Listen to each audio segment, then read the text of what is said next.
Podcast number 6, Education. Disparities in education affect individuals and society by impacting and often limiting people's ability to reach their full potential and thus negatively affecting their quality of life. In Clinton, Iowa, education leaders are working to address these disparities through programming in after-school and summer day programs.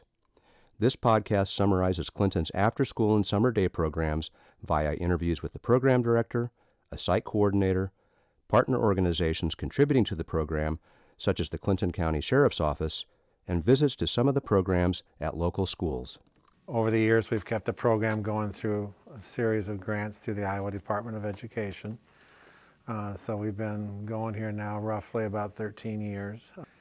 Currently, we've got 4 elementary sites and 1 middle school site that all have been operating probably for at least 10 years. The primary focus of the programs is academic-based, with a primary focus on math and reading.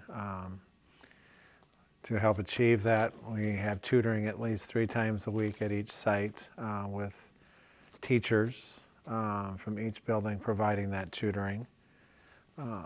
The sites also at each place provide homework assistance generally 3 to 4 nights a week for the kids on top of the tutoring done by the teachers. We also do offer enrichment activities, a variety of those through our different program partners, experiences and educational things that kids normally wouldn't get to experience or have in their lives. So that's why it's called enrichment. So we have probably 25, 30 different partners doing a variety of different things with the kids. And we also blend in some fun activities for the kids, especially on early out Wednesdays and on Fridays too. We have a before school program too at all the sites. We've approximately had 30 to 40 kids at each of those sites. It's a little bit more laid back in that program, but homework help, reading time, and fun activities are offered in the morning and stuff. It helps a lot of our parents here in the district who have to get to work early and don't have any place for their kids. So it's been one of the most popular programs for us, or most high in demand throughout the years. We also have a summer program that we offer at each site, typically probably 30, 35 kids at least per site, and we offer tutoring during the summer. We're basically a year-round program with after school, before school, and summer programming. The goal of that, is, to improve the kids' academic performance in school. Yeah, the kids are recruited in their Iowa assessments that are low on their test scores. They are the ones that are we select. They can be math or reading. I take quite a few of my kids are teacher referrals because they may do excellent on the assessment, but in the class they are struggling with getting homework done or understanding what they're doing in the classroom, so we're an extra set of hands.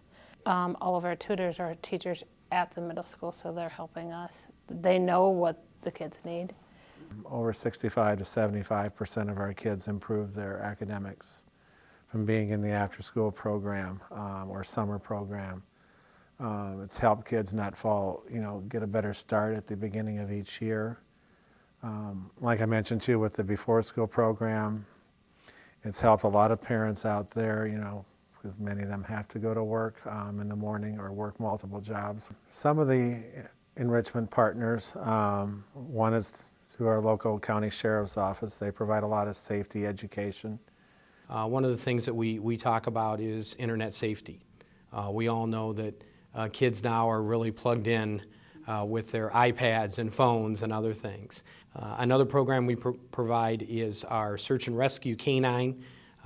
They are known throughout the United States and Canada, and they come in and show the dogs. Another thing we provide is 911 phones. We have someone from our communications center that comes in and actually sits down with the kids, and she will work, or he will work with them on, okay, if you have an emergency, first of all, what is an emergency? And the other thing is talk about when you call 911, what to say. In the last couple of years, if you've watched the news, which I think just about everybody has, there's been some really turbulent times. And it is one of those things that what we try and tell the community is we're still here, we haven't gone away, and it is one of those things to open up those communication lines. It's fascinating because I will see kids out on the streets, or if I'm just in my plain clothes and I'm grocery shopping or whatever, and we'll have kids come up and say, I remember the fact that you brought the search and rescue dog in. I remember the fact that you were there when we talked about safety, or we talked about the other things that we provide. You know, everybody has fear, but it's one of those things that, you know, we're a phone call away. Or if you go out for those sports teams or a part of the after-school program, you're going to see us. And so we are approachable. We also have our local substance abuse partner who provides drug and alcohol prevention. I actually work with kindergarten through 5th grade, and I think it's important for our students because you can never start too early talking about prevention. Our society these days has a different attitude towards drugs and alcohol, including tobacco and nicotine products, so it's never too early to start talking about the dangers. We have our mental health partner who provides a lot of anti-bullying and social emotional learning skills. You are invited to a birthday party. Which one of these ladybugs shows us how you would feel? Happy one, sad one, or mad one? Would you feel mad or sad if somebody just buzzed right in front of you? It could be either one. Our county conservation office provides a lot of science and environmental activities. We have Women's Health Service that provides health education for a lot of our kids, especially at the middle school level. We have our local community college who does a lot of, we work with like for family-based activities. There's a big push on for STEM-based activities now in after-school programming, so our Iowa State Extension Office has done a very good job, you know, in providing those activities. We're working with NASA and the Iowa After School Alliance with a NASA STEM challenge. There's actually 4 topics, but our topic is a career exploration vehicle where the kids will actually get to make a vehicle and research how to make the vehicle and what needs to be done in the vehicle. Our school also started using Google Classroom, and we're using, to help them learn the Google Classroom, we're also using Google Classroom for this project.